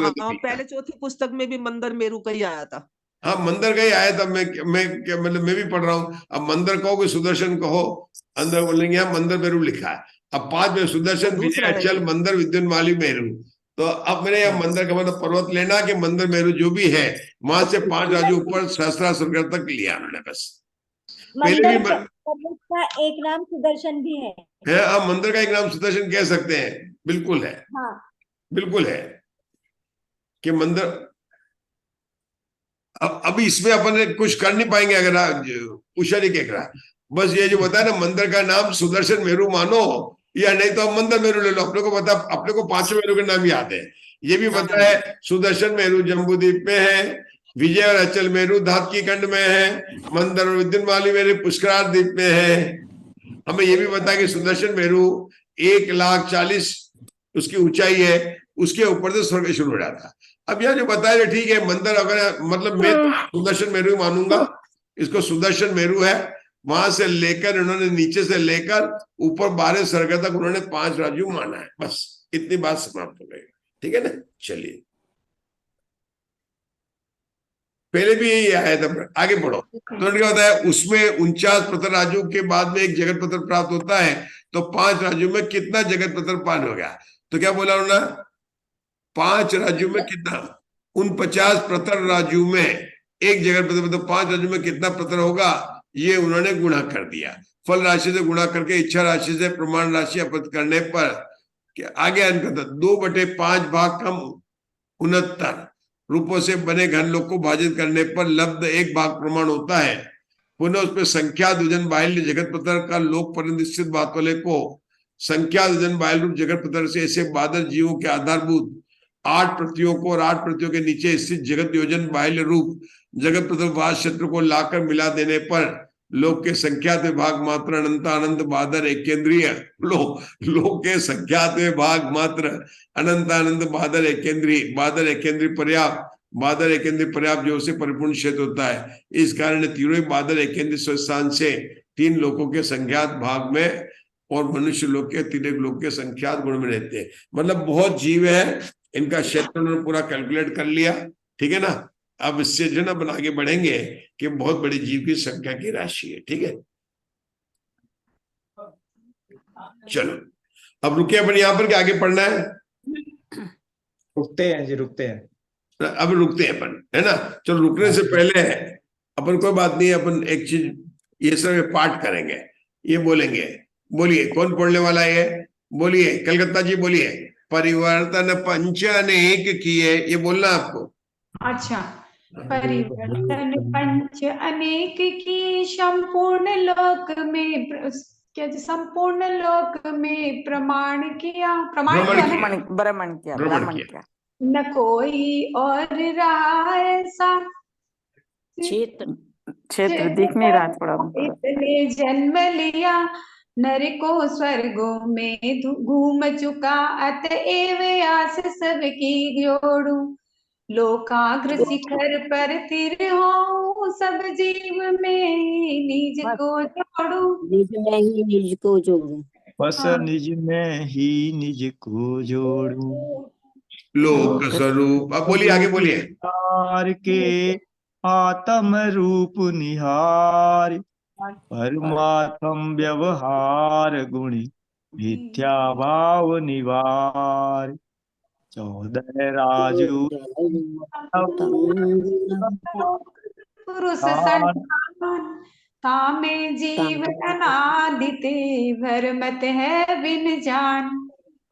बिन ज्ञान।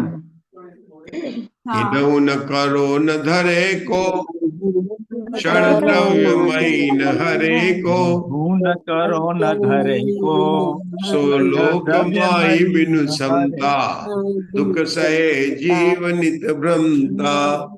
जब भी हम ये क्षेत्रानुगम और स्पर्शानुगम का स्वाध्याय करेंगे तो लोक भावना का आप लोग जो है निकाल कर पाठ कर सकते हैं। लोक भावना, क्योंकि अपन जो अपना जो विषय चल रहा है ना, क्षेत्रानुगम और स्पर्शानुगम, इसमें लोक भावना का विचार करेंगे। एक बार मुग्धा जी पहली 4 लाइन फिर से बोलिए जरा, सिर्फ इसकी पहली 4 लाइन, बाकी तो कल करेंगे। परिवर्तन पंच अनेक किए संपूर्ण। बोलिए। अब आ गया, पूरा ही पढ़ लेंगे। परिवर्तन पंच अनेक किए संपूर्ण लोक में भ्रमण किया, ना कोई क्षेत्र रहा पर ना हमने जन्म लिया, को स्वर्गों में घूम चुका, अतएव आश सबकी छोड़ू, लोकाग्र शिखर पर स्थिर हो, बस निज में ही निज को जोड़ू। अब ये तो जिनका गला अच्छा था उन्होंने गाया। अब राजेश भैया अपन बोलेंगे, अपने भी तो बोलना है कि नहीं? अपन भी बोलेंगे नहीं बोलेंगे? अब राजेश भैया आप बोलो, है ना? 4 लाइन बहुत जोरदार है, कोई बात नहीं, सबको बोल सकते हैं, मोक्ष से सबको जाना ही है। बोलो राजेश भैया। परिवर्तन पंच अनेक किए, बोलो। परिवर्तन पंच अनेक किए संपूर्ण लोक में भ्रमण किया, ना कोई क्षेत्र रहा ऐसा जिस पर ना हमने जन्म लिया, नरकों स्वर्गों में घूम चुका, अतएव आश सबकी छोड़ू, लोकाग्र शिखर पर स्थिर हो, बस निज में ही निज को जोड़ू। बहुत बढ़िया। किरण जी भाई साहब, आपको बोलना है 4 लाइन। विचार के किरण जी भाई साहब है क्या?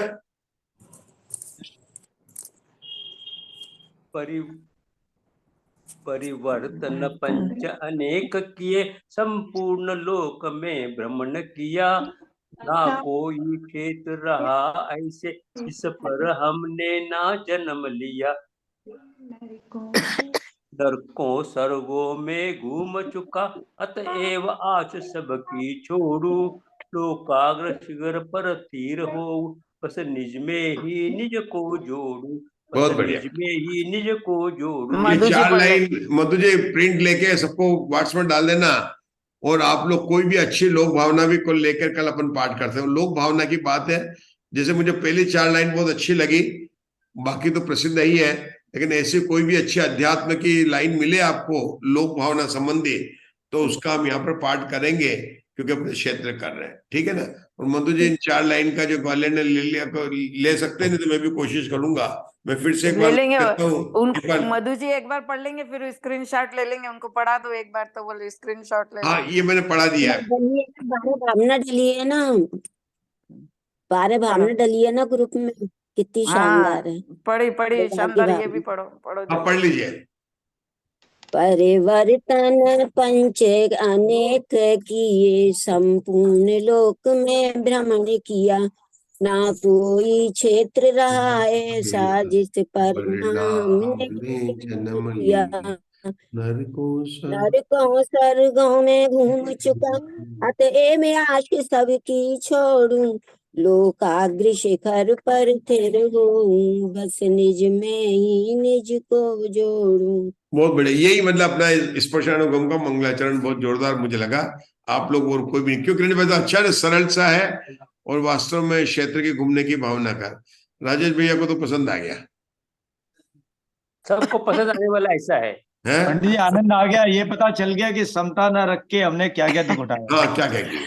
तो ऐसा कोई भी और लाएंगे अपन अच्छा करेंगे, सरल सा भी है ना। चलिए, जिनवाणी स्तुति। जिनवाणी स्तुति किरण भाई साहब। पंडित जी आज क्या समाधि बात। भावना बुलवाओ, आज पंडित जी का, दौलत राम जी का हाँ, दौलत समाधि राम, दिवस है। हाँ बोलिए बोलिए, अब बोलो।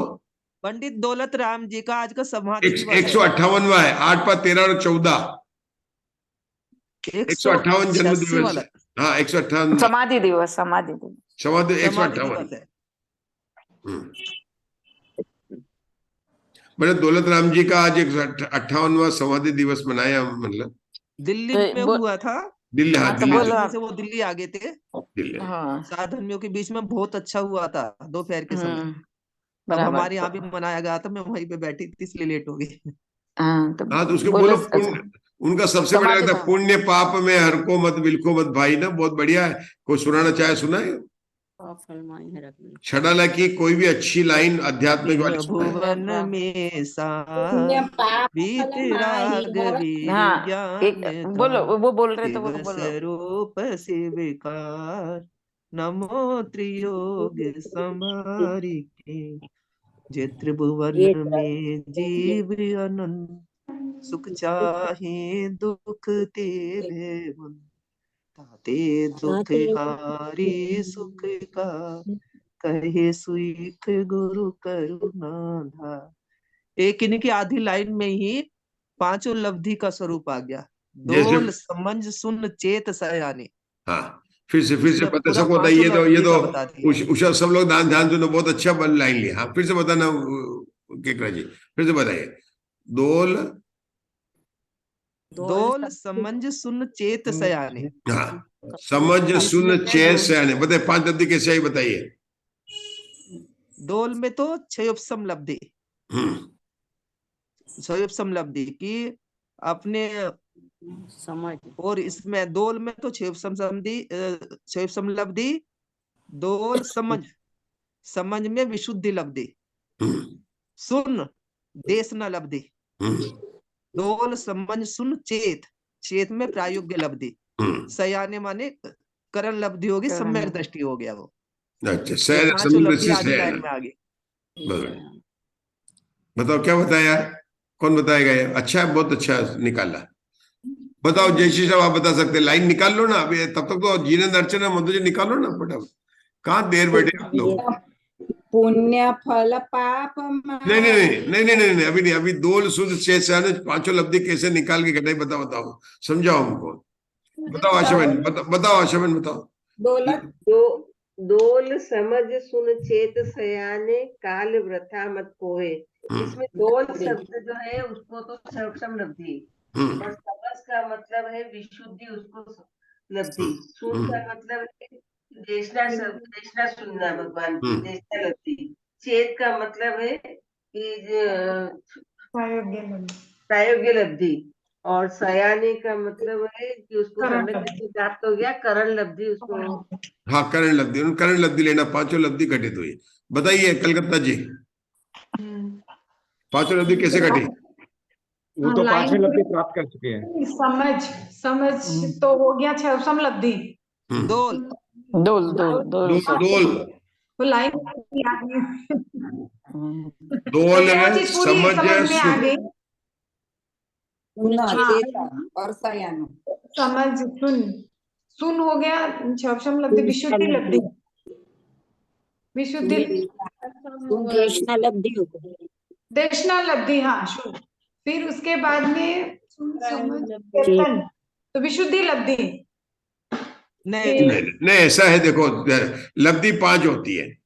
शैवशमिक लब्धि, विशुद्धि लब्धि, देशना लब्धि, प्रायोग लब्धि और करण लब्धि।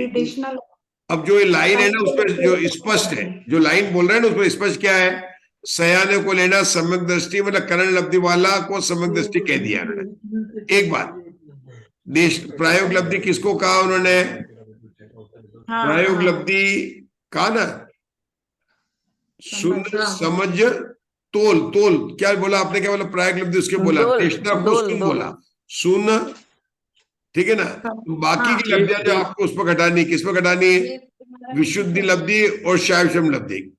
वास्तव में देखा जाए तो शैवशमिक लब्धि तो सुनने की योग्यता होना, विशुद्धि लब्धि अर्थात सुनने का भाव होना, देशना लब्धि अर्थात सुनना, ठीक है ना। प्रायोग लब्धि मैंने सुनने हुए का निर्णय करना। ये वास्तव में अर्थ तो ये है। शैव शमिक चेतना मतलब मोक्ष मार्ग प्रकाशक में अपन देखे क्या राजेश भैया, मोक्ष मार्ग प्रकाशक की लाइन से अपन देखे तो वहां पर शैव शमिक लब्धि का अर्थ किया उन्होंने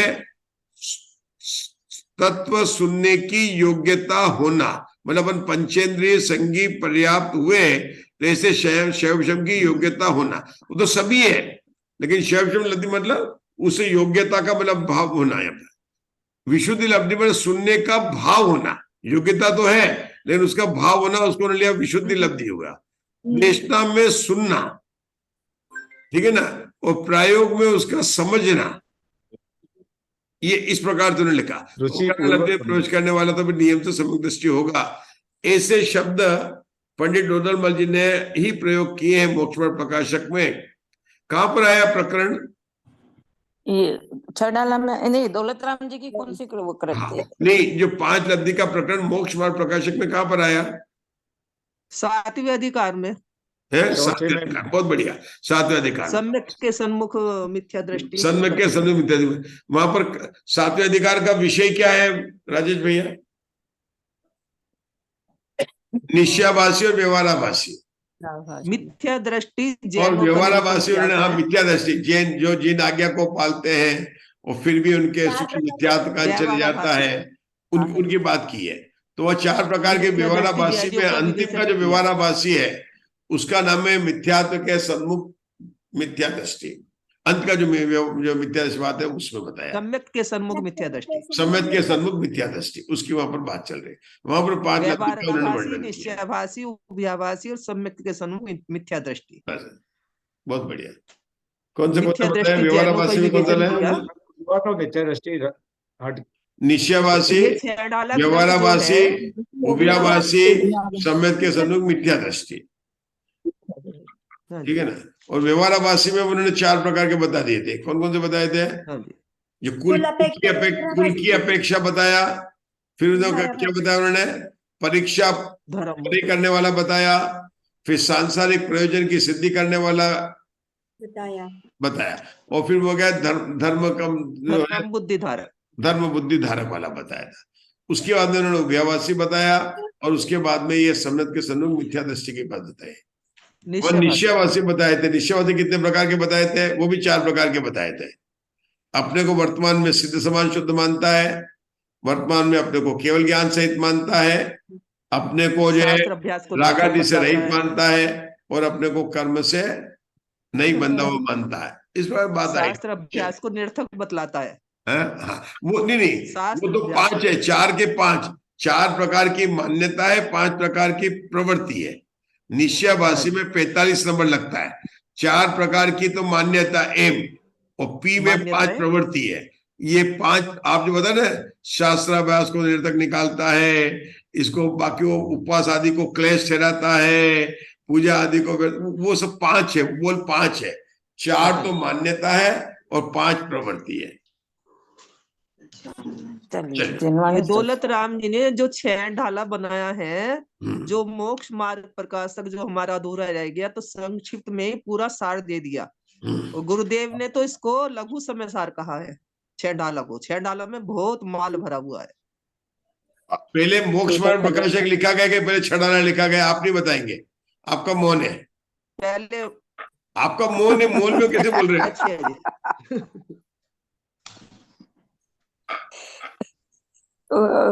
देखिए बोलो, पहले मोक्ष मार्ग प्रकाशक लिखा गया, पहले छड़ाला लिखी गई है? मोक्ष मार्ग प्रकाशक। मोक्ष मार्ग प्रकाशक, बहुत बढ़िया। मतलब गद्य से पद्य बनाया, मतलब ठीक है ना? अभी आपने बताया ना कि 158 है और मोक्ष मार्ग तो 300 वर्ष हो गए। हाँ, बहुत ज्यादा हो गया, बहुत बढ़िया, बहुत बढ़िया। अच्छा लगा लिया, मुक्ता जी ने बहुत अच्छी तरह से लगा लिया है ना। आपको पता ना, जो मंगलायतन के अंदर गोष्ठी हुई थी, डॉक्टर संजीव गोदा तो बने थे टोटल, हाँ वही फोटो वही ढूंढ रही थी मैं अभी, वही ढूंढ रहा था। और हमको बनाया था दौलत राम जी, हमको बनाया था दौलत राम जी, है ना? हैगी, तो डालो हमसे डालो, जब मैं पूछा ढूंढ गया रही थी, मिली नहीं। कि छड़ाला में क्या लिखा है, तो हमने उत्तर दिया था कि टोडरमल जी साहब स्वयं बैठे हुए हैं और उन्हीं के आधार से मैंने छड़ाला लिखी था, आप उनसे पूछ लो ना। क्या किरण भाई साहब, मंगलायतन के अंदर सभी लोग रह गए, तब की बात है ये। चलिए अपन करते हैं, जिनवाणी शुद्ध करेंगे, समय अपना हो गया, ठीक है? आपको और कुछ भावना रह गई, मुझे पता है कि हमारे उषा जी की बहुत भावना, लेकिन हम करेंगे, कर लेना, समय हो चुका अभी। एक वाक्य बोलता हूँ पंडित जी। हाँ, बड़े पंडित जी कहते हैं, माल ना छडाला में ना समय सारजी में, माल तो आत्मा के अंदर है, इसमें तो बताया है। इसमें तो बताया गया है, बहुत बढ़िया। माल वास्तव में छड़ाला में कहा, अपनी माल आत्मा बहुत बढ़िया में। बताया।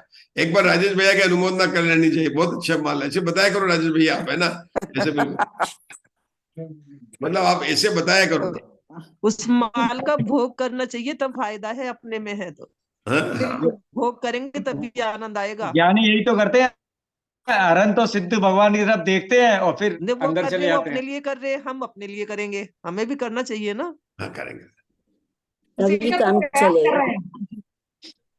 चलिए अब अपनी चर्चा इसके बिना तो कहीं भी यही समाप्त लेते हैं, विराम लेते हैं, ऐसा कंप्यूटर का आदेश आ चुका मेरे पास में। चलिए, हाँ, चल जिनवाणी स्तुति। हाँ।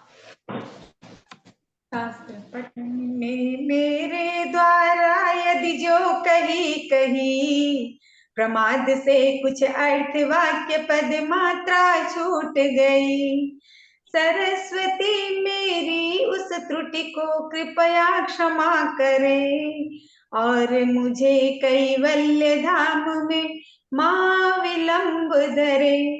बोधि समाधि विशुद्ध भावना आत्म सिद्धि मुझको मिले, और मैं पा जाऊं मां मोक्ष महासुख को। वांछित फलदात्री चिंतामणि सदृश मात तेरा, बंधन करने वाला बंधन करने वाले मुझको मिले पता मेरा।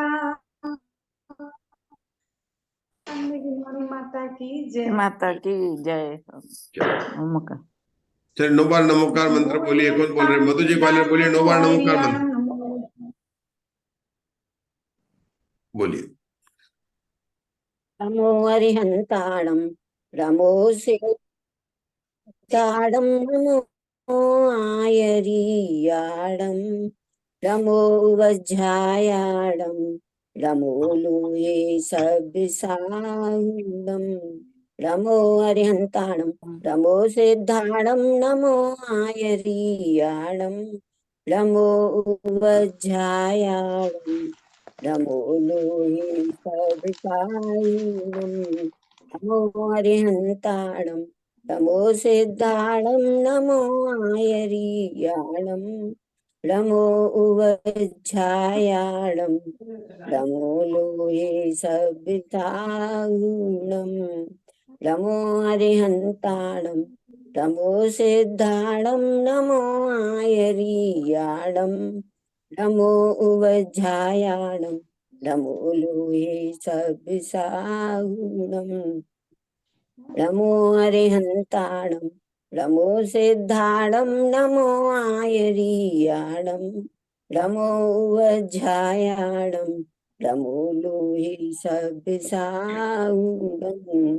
नमो अरिहन्ताणम् नमो सिद्धाणम् नमो आयरीयाणम् नमो उवज्झायाणम् नमो लोहि सविसाहुणम्